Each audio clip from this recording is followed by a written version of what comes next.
Shri Dadasaheb Gavai charitable trust द्वारा संचालित तक्षशिला महाविद्यालयातील कॉमर्स अँड मॅनेजमेंट विभागाच्या वतीने कॉमेज फिएस्टा 2020च्या समारोपीय कार्यक्रमाचं आयोजन करण्यात आलं। दिनांक 7 फेब्रुवारीला नांदगाव पेठ येथील संगमेश्वर तीर्थक्षेत्रातील मंदिराच्या परिसरात तक्षशिला महाविद्यालयाच्या अध्यक्षा कीर्ती राजेश अर्जुन यांच्या हस्ते पिंपळाच्या वृक्षाचे रोपण करण्यात आले।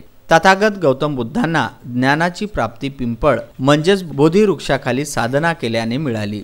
वृक्ष लागवड व वृक्ष संवर्धन काळाची गरज आहे असं त्यांनी यावेळी सांगितलं। विद्यार्थ्यांना अभ्यासाबरोबरच निसर्गाच्या सानिध्यात राहून निसर्गाची महत्ती समजून घ्यावी याकरिता संगमेश्वर या निसर्गरम्य स्थळाला भेट दिल्या गेली। संगमेश्वर येथे 2 नद्यांच्या संगमाने संगमेश्वर असे नाव या स्थळाला प्राप्त झाले आहे।